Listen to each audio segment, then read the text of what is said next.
Well, good evening, my friends. How are you doing this evening? It is a beautiful evening to be inside, and we are glad that you are here. My name is Stephen Sauls, and I'm the pastor here at Columbia First United Methodist Church, and it is my privilege to welcome you tonight. We are excited that you are here, and we are honored to be hosting and a part of this Veterans Tribute.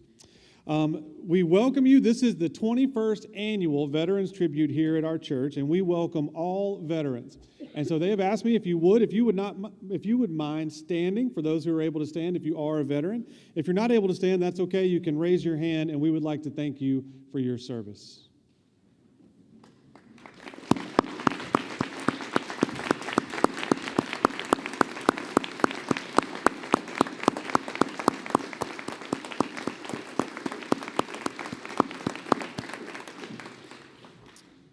Thank you very much. I was told that I should give you the fire marshal speech, all right, which could be the flight attendant speech. If you do need a restroom, they are through this door and down the hallway to the left, and you'll notice them down that way. If we do need to have an exit, you know where the exits are. I can do like this, right? All right. We also want to recognize all the people in groups that helped to pull tonight together. It has been a wonderful work, and they have done an excellent job. Miss Shannon Arnett, who has provided our music and will continue playing for us, she does a wonderful job. Thank you, Miss Shannon. To Boy Scout Troop 114 and their leaders, who will do the presentation of the colors here in just a moment. Also, I don't know if you noticed, but Girl Scout Troop 1633 had the chilly task of meeting you at the doors and handing out the orders tonight. And so thank you very much for them. We also have the singers from the Murray County Chorale. We are so grateful for you being here tonight and looking forward to hearing from you with Miss Kathy McKim and pianist Wanda Lentz. Is Miss Wanda over here? Hi, Miss Wanda. We're glad that I see. That's wonderful. There are also some special ladies that are helping with the reception after the program, Miss Kay Hamilton and Jan Foster, Mickey DeHaven, and Kathy Metascalia. Also, Jan Foster baked the cakes for tonight's reception. Miss Jan, what kind of cakes are we having? White chocolate. Ooh, there you go. Thank you very much. We also mentioned the guys who are back in the sound booth, Mr. Robin Wilhite and Rick Hamilton and Alan Lentz. They do a great job for us. Thank you, gentlemen, for leading us tonight. Also, we want to recognize the Veterans Ministry team here at First UMC for organizing this event, and that's Miss Mickey DeHaven and Bob Jones, David Ogden and Chuck Nixon, Tom Metascalia, Jim Richardson, Rick Hamilton, and a special thanks for the immediate past chair, in fact, the only past chair of the team for 20 years, Rick Mulder, for all of his help. Thank you, Mr. Rick.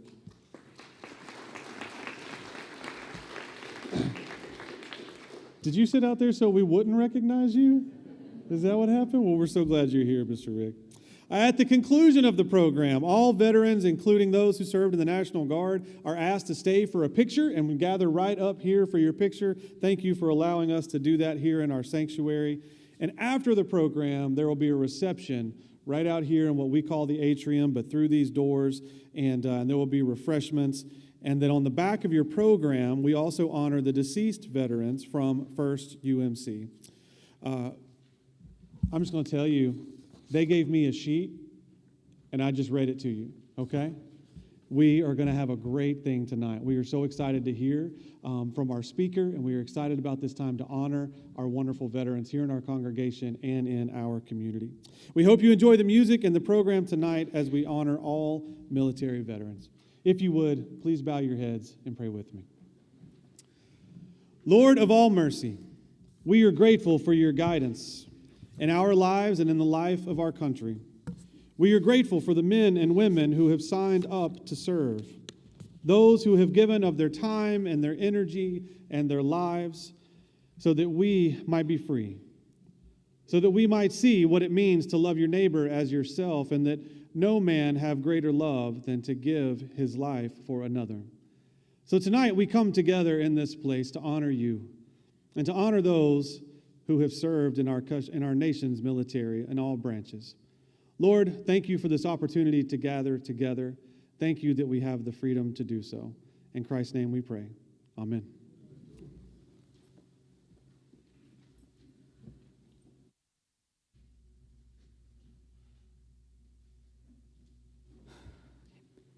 If you're able, may you please rise for the presentation of the colors.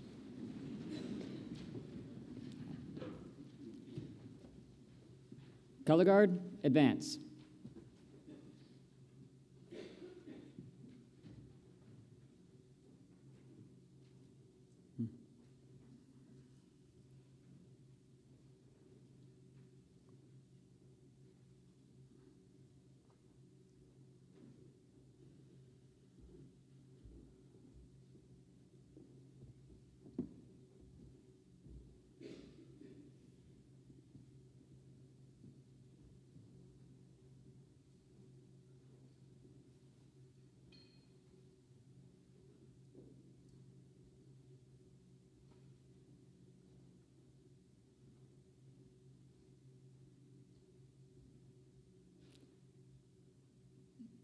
Post the colors.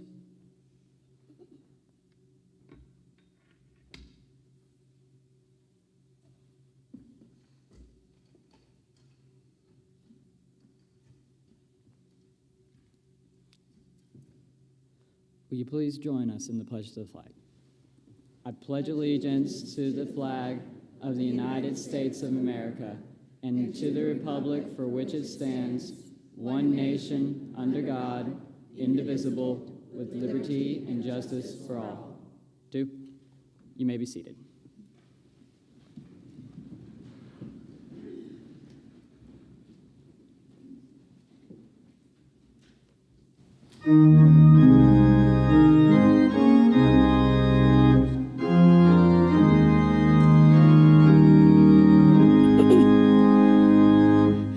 Oh, say, can you see by the dawn's early light what so proudly we hailed at the twilight's last gleaming, whose broad stripes and bright stars through the perilous fight o'er the ramparts we watched were so gallantly streaming, and the rockets' bright light, the bombs bursting,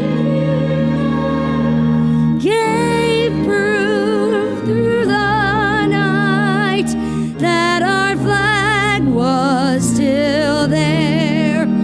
Oh, say does that star-spangled banner yet wave o'er the land of the free and the home of the brave?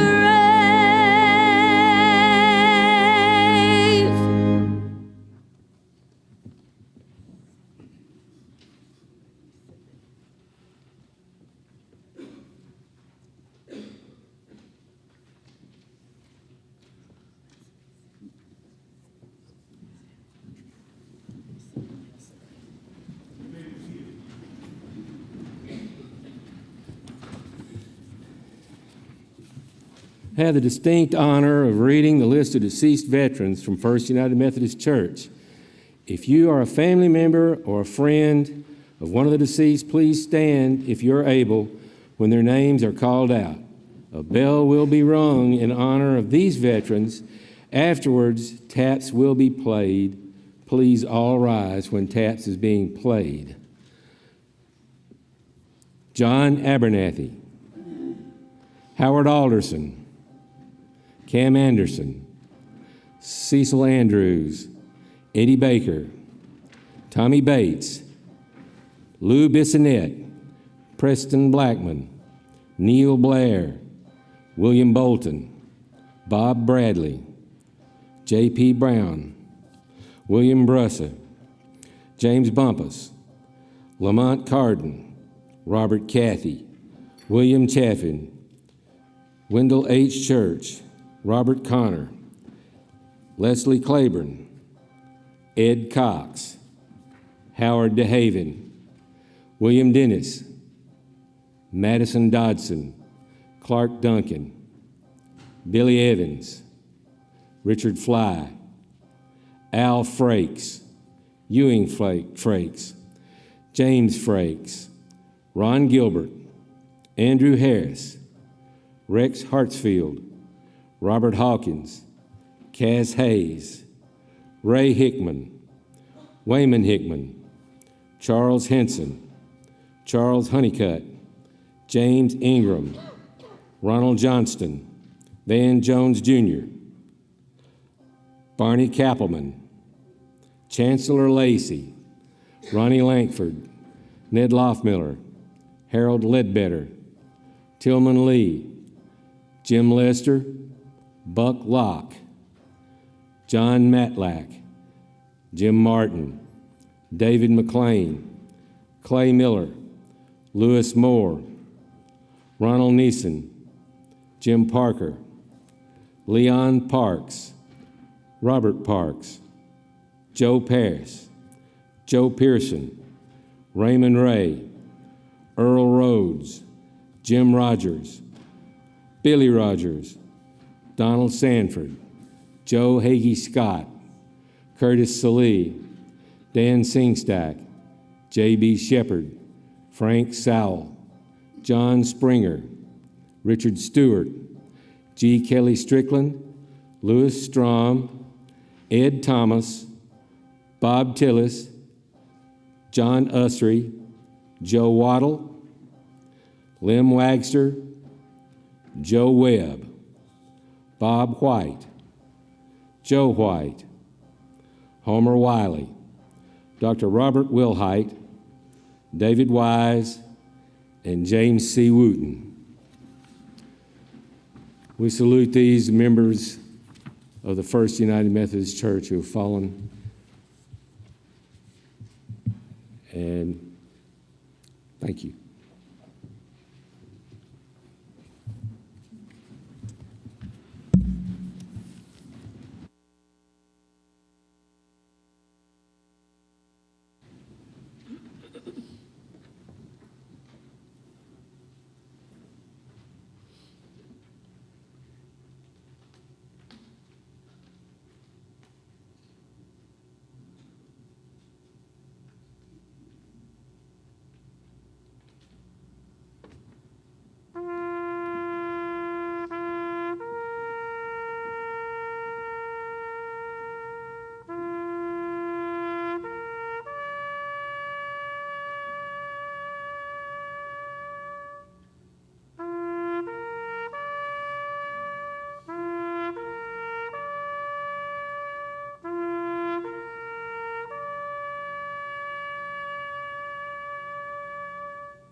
That song speaks of heroes who more than self their country loved.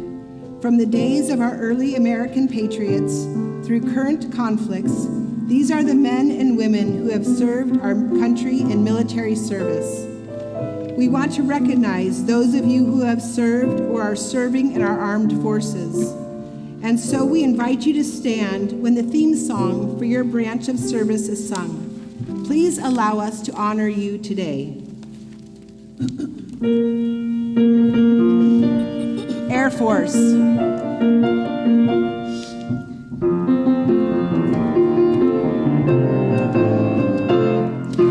Off we go into the wild blue yonder, running high into the sun.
proud to claim the title of United States Marine.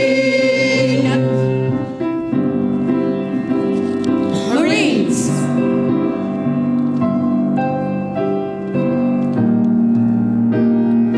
Navy.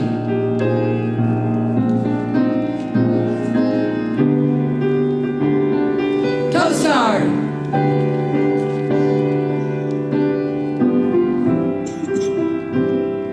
Army.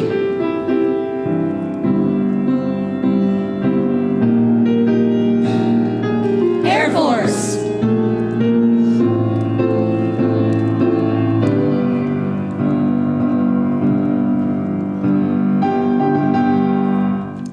Let's stand and give a hand to all our servicemen and women.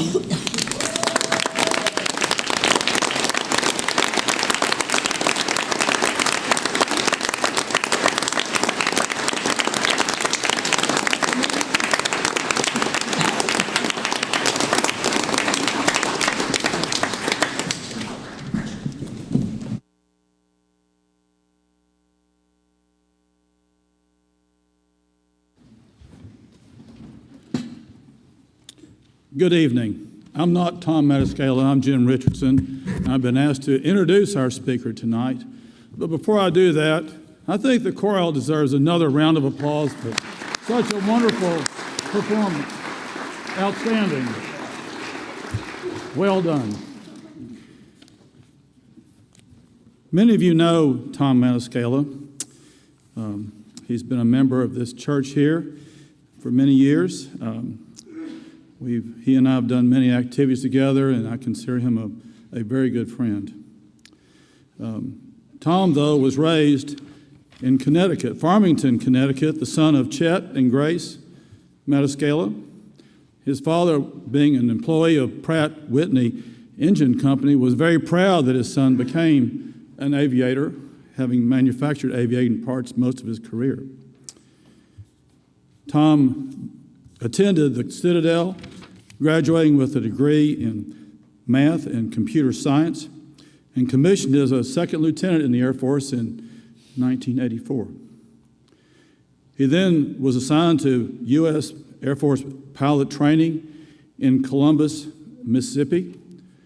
This Connecticut Yankee had the good fortune there to meet Kathy Greenfield, who was working in a J.C. Penney's facility, and he had the good sense and the urgency to marry this beautiful woman from Columbia, Tennessee.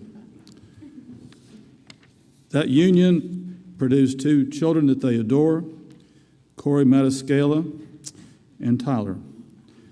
Corey is also in the military at this time, serving in Clarksville at the Air Force Base there. They have two grandchildren, Liam and Paxton, who they adore. Tom was known by his call name, Matty, in the Air Force. He graduated with a Master's of Aeronautical Science and had 22 years of total service in the Air Force and 7 in the Tennessee Air Guard. He logged over 15,000 hours of flight. He flew 25 combat missions over Iraq and Afghanistan during Operation Iraqi Freedom and Enduring Freedom. He received numerous decorations, including the Commendation Medal with 4 devices, Meritorious Service Medal with 2 devices, the Air Medal, Aerial Achievement Medal, National Defense Service Medal, Global War on Terrorism Service Medal, and the Global War on Terrorism Expeditionary Medal. That's a bunch. He then went on, following his retirement, to fly for United Airlines and also FedEx. Ironically, I'm told, Tom has a real fear of heights. So I find it very interesting, the man that can log 15,000 hours in the air and have a fear of heights. He also has a problem maintaining where his keys are. But fortunately, airplanes, jets, and whatnot don't require keys, so he was always ready to fly. He also liked to move quickly on ground. has had and enjoyed many sports cars. And a matter of fact, in driving back and forth to Memphis on his commutes, he enjoyed them so much that he got several recognitions by the Tennessee State Patrol. And he even has participated in some drag races down at US 43 Dragway in Etheridge. So this man knows how to move. In the church here, he's participated in the ramp ministry. He's also taken on a leadership role in our NASCAR men's ministry here. And he has taken over that mantle once Lou Bassinet passed away. But it's a great ministry. It's a great guys' weekend to get away. To paraphrase a well-known military movie, Tom has always demonstrated a need for speed. So there it is. Thomas Matascala, Lieutenant Colonel, U.S. Air Force, retired, a devoted son, a loving husband, a patient father, devoted Christian, combat-tested aviator, and a humble patriot. Please welcome Tom Matascala.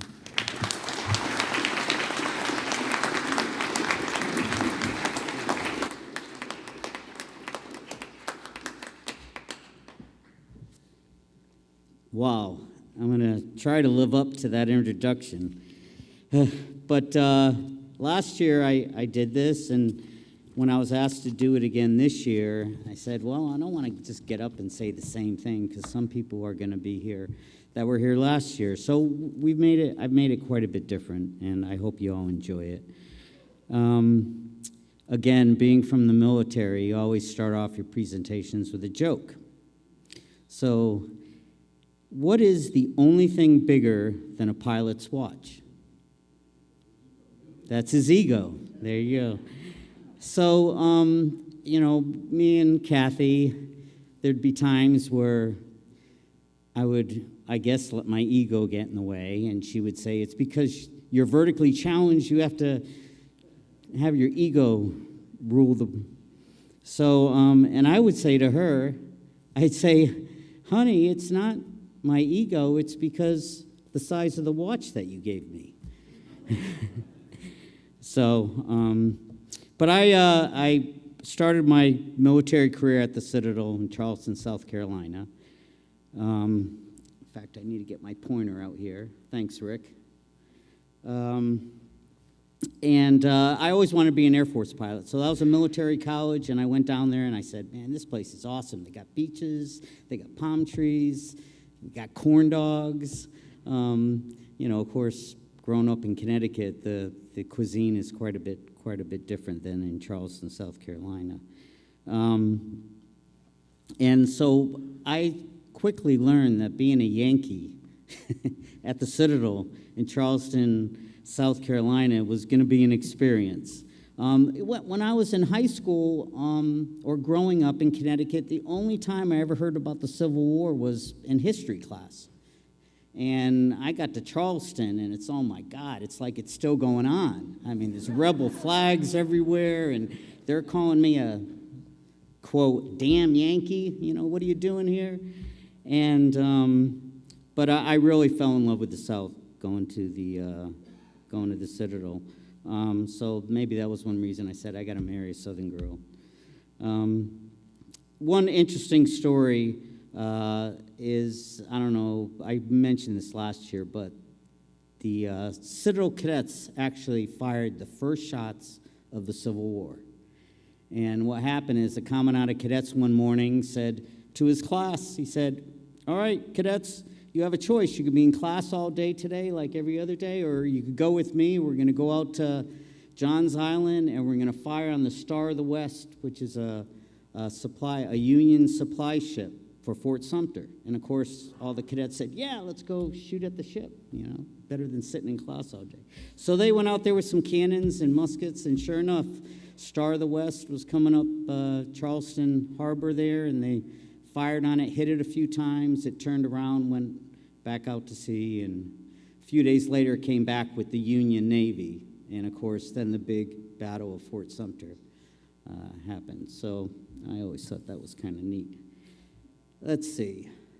There's some pictures there. That's the Citadel. Really, if the South won the war, Citadel would have been the West Point. But they didn't win the war. So West Point is the Army Academy, and Citadel is just the military college of South Carolina.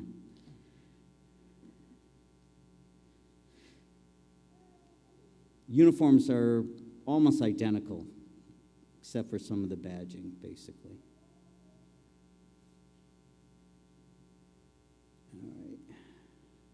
All right. After graduating from the Citadel, I went to pilot training at Columbus Air Force Base in Mississippi. That's my class picture there. 8601 is our class number. We graduated at the end of 85. Again, that's where I met my wife for 39 years, Kathy. I guess she saw An Officer and a Gentleman, that movie. And so she said, we got to go to Columbus and find an officer and a gentleman. Well, she found an officer. She's still looking for that gentleman. But actually, when she was going on to Columbus, her mother and grandmother said, oh, that's a military. There's an Air Force base there. You might find a nice military man to marry or meet. And her reply was, there's no way. Their hair is too short and they're weird. So, let's see here. That's just got some pictures there of pilot training. It was 1 year long. You flew the T-37 for 6 months, which is that airplane right there. And then after the T-37,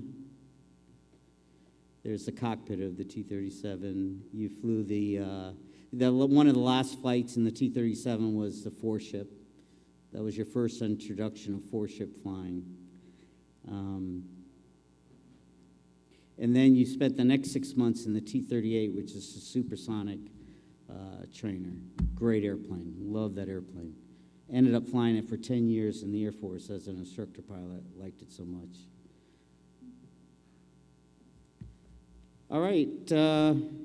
After pilot training, I was selected to go to McGuire Air Force Base in New Jersey to fly the C-141. A four-engine multi-role strategic strut airlifter. When I was there, they were basically camouflage green back in the mid to late 80s, and then towards the end of 88, we started painting them all gray. But we did air refueling and airdrop missions. I got to fly in support of El Dorado Canyon when the F-111s bombed Libya in 1986. Flew the Stark investigation team into Baghdad, which little did I know 20 years later I'd be back in Baghdad, but under quite a bit different circumstances. When we fly low level, it's pretty bouncy because it's a four-engine jet and you're going 350 miles an hour, a couple hundred feet above the ground. And it's not bad for the pilots and navigator and engineer up in the cockpit, but we have a loadmaster. And his job is to coordinate, take care of the cargo that you're dropping or the paratroopers, whatever it may be. And so he's kind of stuck back there. And some of them would get sick during low levels. But I had an engineer, he loves sardines. And so he would go down, and it just so happened, the loadmaster, my loadmaster, he used to get sick, every once in a while, especially in summertime, in the low levels when it was hot back there. And my engineer, he'd get up, and right during the middle of the low level, he'd run down there. He'd put a sardine in his mouth with the tail sticking out, and he'd go up to the loadmaster and go, like that. Of course, the guy would instantly lose it, and we'd laugh about it, but that's how we had some fun. Let's see here. There's an airdrop mission there. and there's air refueling. The air refueling, that was probably, in all my flying, even all my test flying and everything, was one of the most difficult things I did. You'd get, in the 141, because it was a T-tail, you'd get roll reversal. So when you'd get up about from 50 feet into 10 feet, which was pre-contact, then contact position, your ailerons would actually reverse due to the wingtip vortices off the tanker. So it was, and a lot of times we do it out in the middle of the Atlantic at night in the weather, because you'd be up at 35,000 feet cruising, and then you can't air refuel at 35,000 feet. You have to drop down to the low to mid-20s, like 22,000, because you need the more dense air to have controllability. So you drop down into the 20s. Well, a lot of times that was where the cirrus clouds were. So you'd be sometimes doing this rendezvous at night in the weather, and if we had GPSs, it would be great. It would have made it easy, but back in the 80s, we didn't have GPS. We had INSs. So after, and I forget the exact amount, but your INS system can drift like 2 or 3 miles. And then you've got the tanker that's coming from, let's say,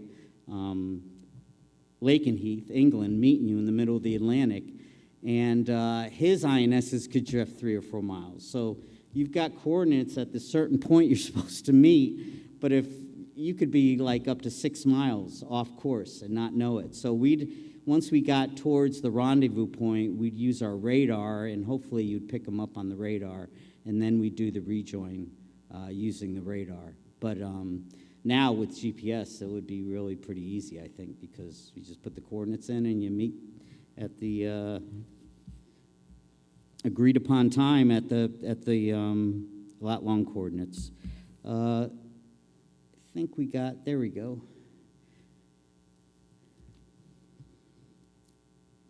This is air refueling. And what you would do is you'd get to, once you did the rendezvous, you'd be 50 feet behind the tanker, and then you'd start talking to the boomer. He was a crew member on the tanker that would control the boom. And you had a series of lights under the airplane. And sometimes when you're in the weather, you couldn't even see the tanker. All you would see is those lights. And the lights would light up if you're too close or too far back or left or right. And so you'd be basically flying off those lights. And you're just saying, please just get this over with. 5 minutes would seem like an hour, because you could really, if you messed up, you could really mess up bad. You can take down both airplanes easily. Here, he's kind of slow getting it in, but there he is. He's in contact now. And you'd lock on, the engineer would lock onto the boom. And then you'd take the fuel.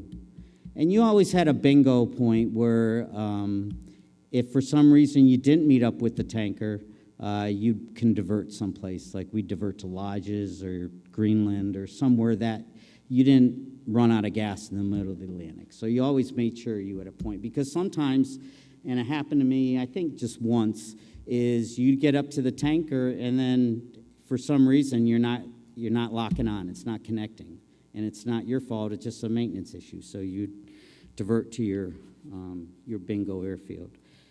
Let's see. So I did that for 2 years up there in McGuire, New Jersey, but I missed.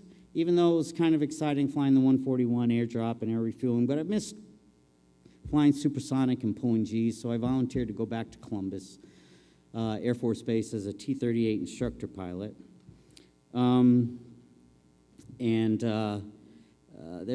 Let's see here. There's the T-38 right there. And you'd fly we'd be training students, a lot of two-ship flying, and that's actually, you're flying 3 feet wingtip clearance.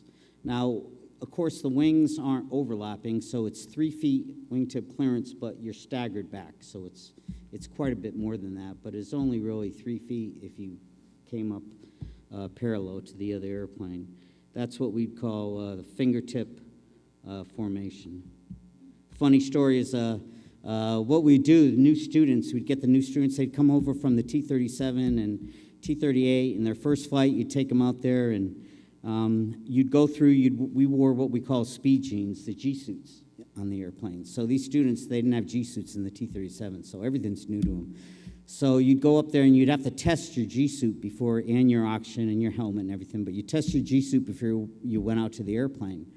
And so what the first flight we tell our students is, what you do is when you inflate your G-suit and test it, normally you'd unplug it and then it's a little plunger, you'd push the plunger and the air would come out. But we tell our students, okay, once it's inflated, don't let the air out. Keep it inflated because it's going to build up your G tolerance for your flight. So you'd see all the students on the first day walking out to the airplanes like the Michelin Man. And the instructors, we would just be dying laughing. And of course, when they saw us laughing, they knew they didn't do it the second flight, but we'd have fun with them. So after instructing at Columbus, I got selected to go to Randolph Air Force Base in Texas. Here, this is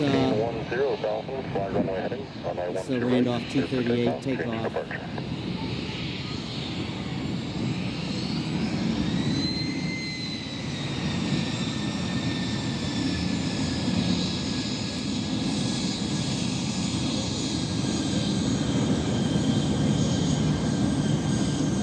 This airplane, it was like, if I could parallel it to a car, it's like driving a Ferrari. It was so maneuverable, so fast.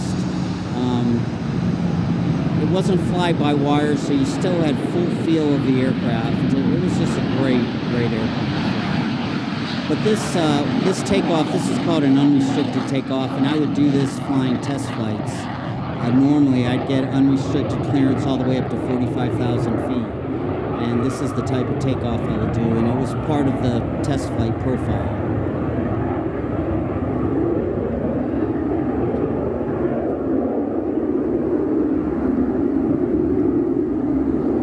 But you're basically going straight up. Once you hit 300 knots at the end of the runway, you pull straight up in full afterburner. But it was great. It was a lot of fun. Let's see, after flying the T-30 or at Randolph, being an instructor pilot there, I had a choice. It was either go back to flying 141s operationally or I was given the opportunity to pursue a flight test career. And I chose that.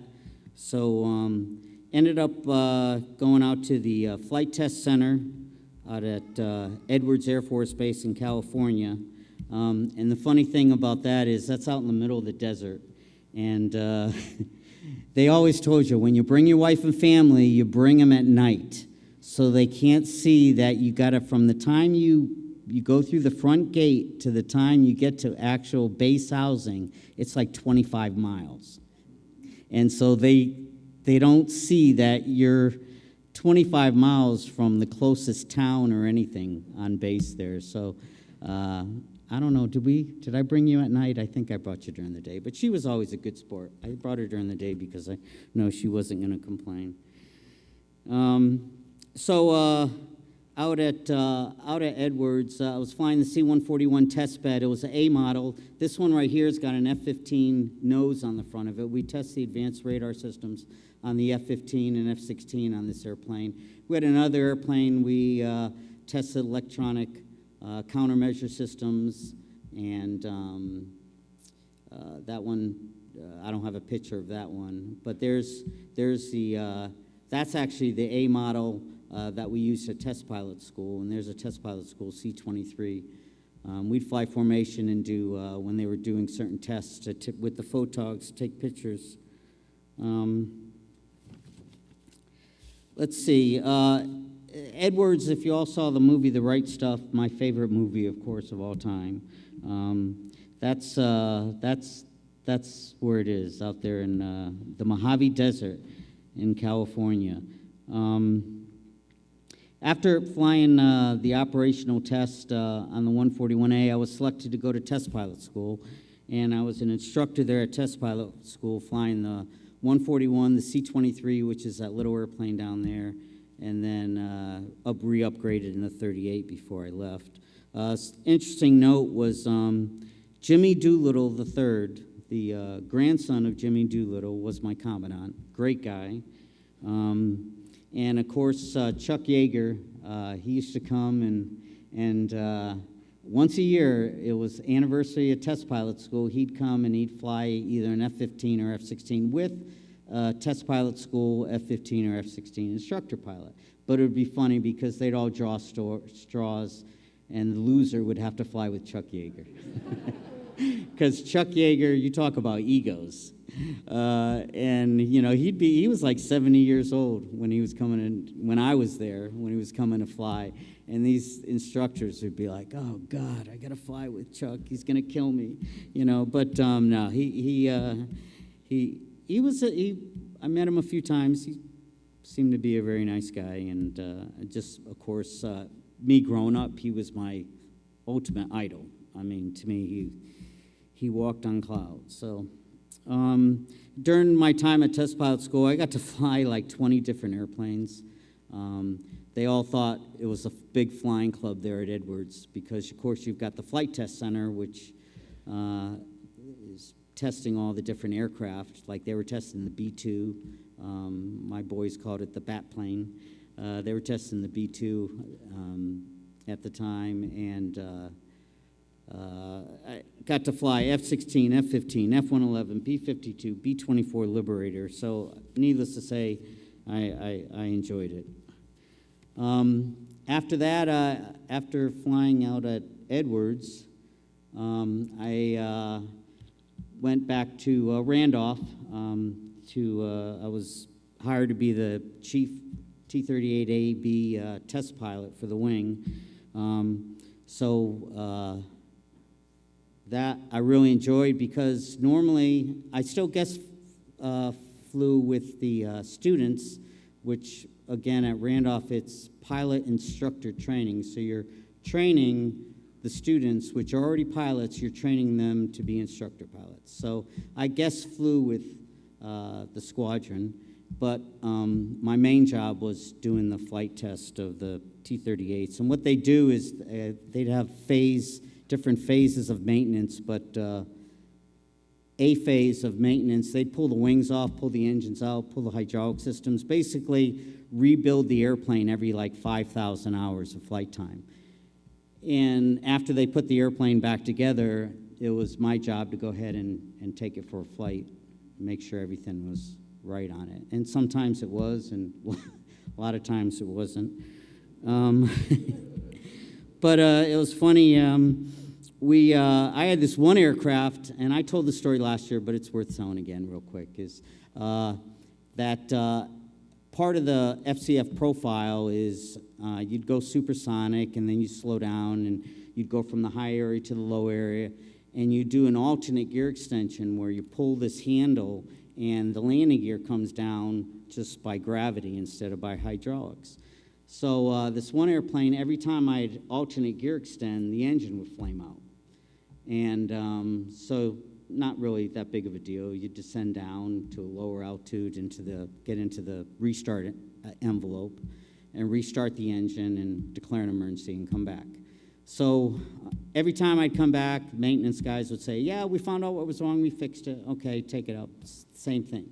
So this happened 3 times, like in a row. So finally, every day, the wing commander or the ops group commander would get a report on previous day's flying activities, and FCF, the functional check flight, was one of the items that he saw. And so he saw like 3 days in a row, or it wasn't days in a row, but 3 times in a row this airplane kept failing its FCF mission. So he called me and said, "Matty, what's going on with this airplane?" I said, "Every time I alternate gear extension, the engine flames out." He goes, "Well, the next time you take it up, I want to go with you."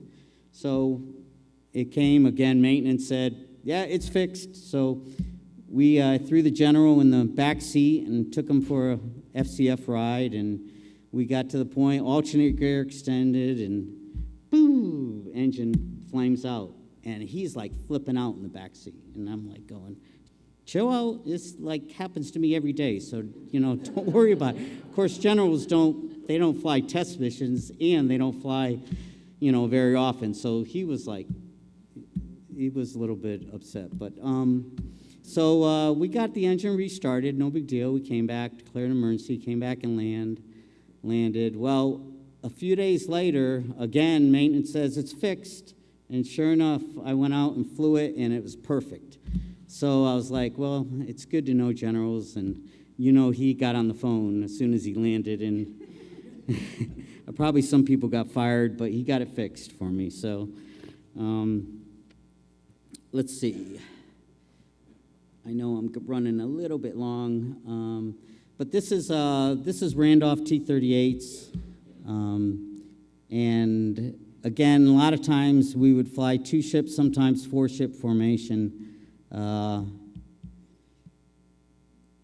This is getting ready for takeoff. And again, while you're watching the video, remember the video that there's another airplane that's right there that's taking that video. So it's not like there's a drone out there or something. So just keep in mind that you are actually, this is what it looks like when you're flying in the other airplane. This is a wing takeoff. The airplane's 50 feet long, but the wingspan's 25 feet. So you got to be doing 160 knots, which is about 180 miles an hour before you can even start to rotate to get the airplane airborne. So, which a normal airliner is like 130 knots. So it's, because you got no wings, but it's designed that way to go fast. So,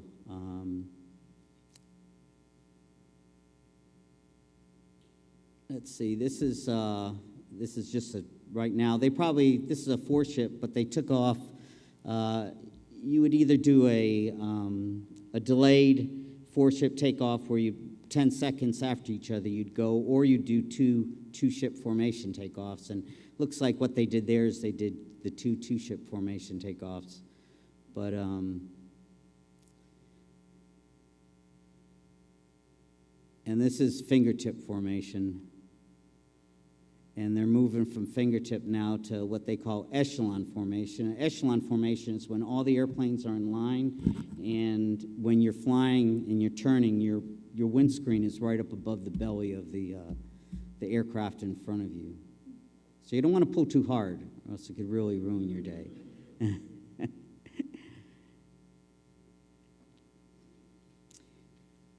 And it's normally when we'd come up initial to pitch out and land, you'd be in the echelon formation.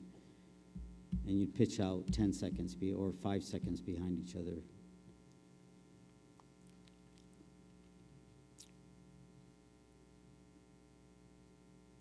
And we also would teach the students beginning basic fighter maneuvers, basic dog fighting, we would do that.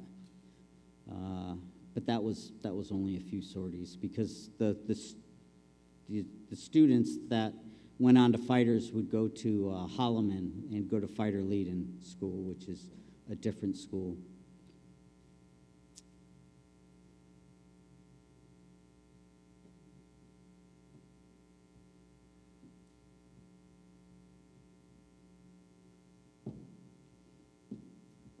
One thing that was kind of neat, we would have a POW MIA dining in every year there at Randolph. And what we'd do is we'd take a 4-ship right at dusk, and we'd fly right over the Taj Mahal. And this is to dedicate to all the POWs and MIAs that were, and we had quite a few of them from the Vietnam War that were in the Hanoi Hilton. We would fly a missing man formation, and one of my last flights before I left Randolph, I was able to do that. I was the missing man, so we'd fly over the Taj and afterburner, and then I got to go full afterburner and pull straight up right before we got to the Taj to salute the POWs and, well, not MIAs, but the POWs that were there. And this is a formation landing. And one thing that's neat, Randolph is the only place in the Air Force that was allowed.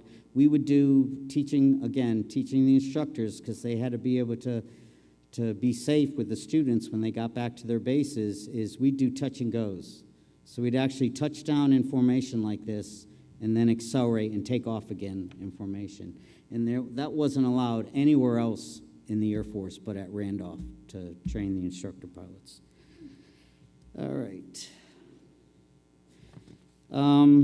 So basically I decided to move Kathy back to Tennessee after my time there at Randolph. I was only out of the Air Force, got hired by United, was out of the Air Force 6 months, and I missed the military. I was like, man, I still want to do that. I want to go back. So I actually got hired by the Tennessee Air National Guard to fly C-130 H-2s. I really enjoyed flying the C-130. Multi-role airplane, could do just about anything from dropping bombs to dropping cargo to straight airlift. I mean, it was an amazing airplane to fly.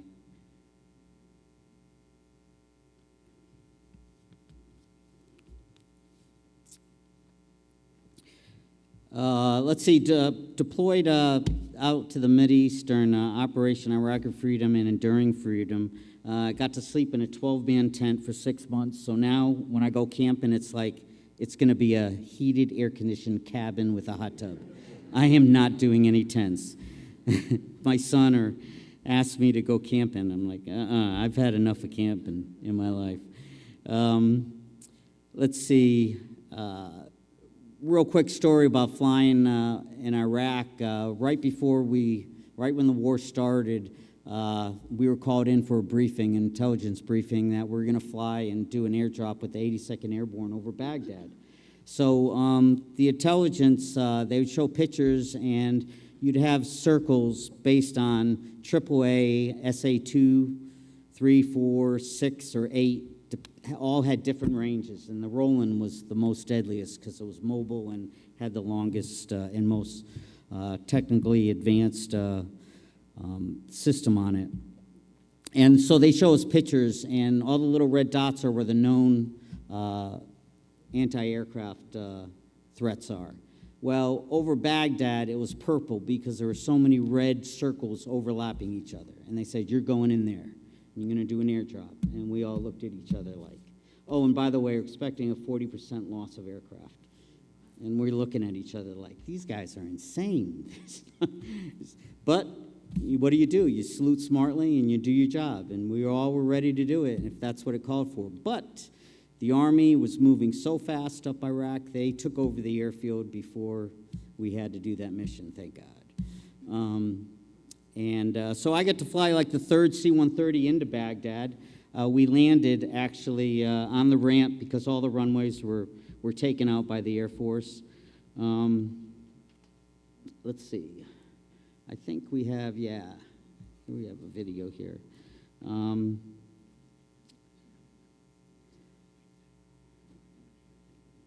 People will ask me, what's it like flying in combat? And aren't you nervous, scared? And my reply is, well, first of all, due to you train years and years and years to fly these actual missions. So you're training, and when you're flying, you're so busy. I mean, you're just flying 300 knots, a couple hundred feet above the ground. You're navigating, you're constantly talking to the AWACS to get updates on the threats. And of course, you're talking with ATC, and you're trying to manage the crew and fly the airplane. So it's really, you don't have time. Let's hold it right there for a second. You really don't have time to be scared. You just do your job, and that's that. So the last video, I'll finish off with this last video here, another C-130 video. Again, I want to have everybody continue to pray for all our armed servicemen that are active duty that are around the world. And I want to have a special thanks to, again, the veterans.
Okay, and again, a quick thanks to the Veterans Tribute Committee, and especially I want to thank Rick Hamilton, who helped me put on this. I couldn't have done it without him, the video and the pictures. He was an invaluable help to me getting this put together.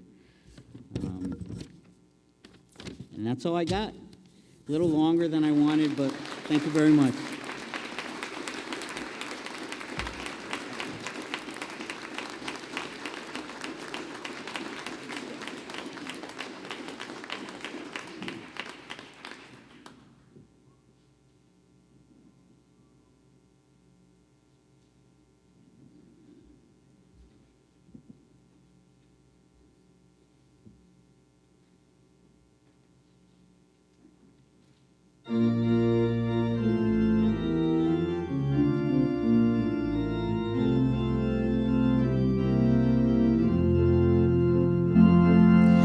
God bless America, land that I love.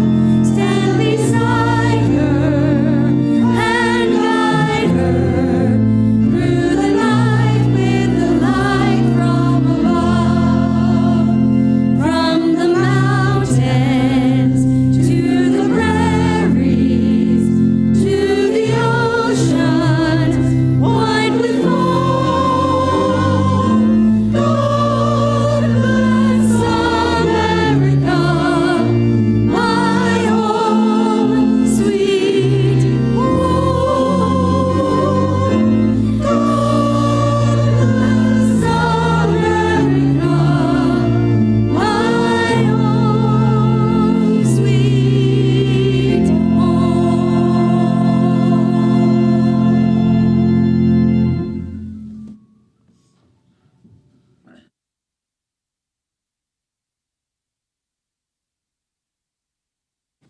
One thing I forgot to notice is, are we going to retire the colors right now or wait till after we dismiss? Scouts? Okay, thank you. All right.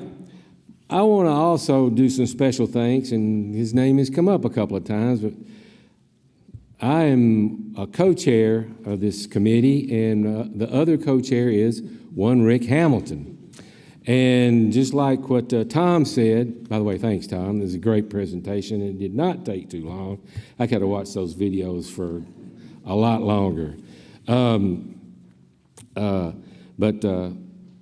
back to Rick. Rick he's kind of like, I don't know, he's not only is he a co-chair, but he's sort of like the adjutant too. He kept everything, he kept spreadsheets and everything so we'd know where we were.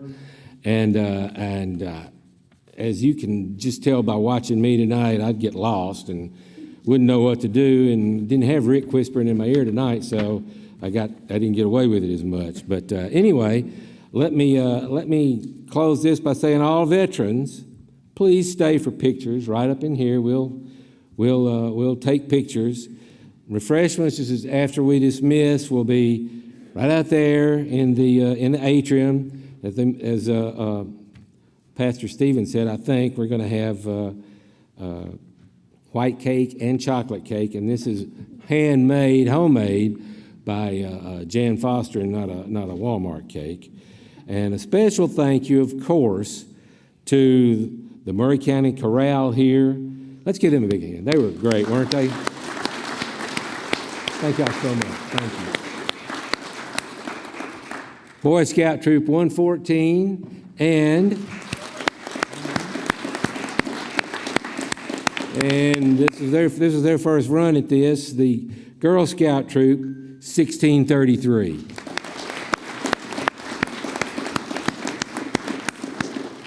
If you would, I'll give just a brief closing prayer. It won't be long.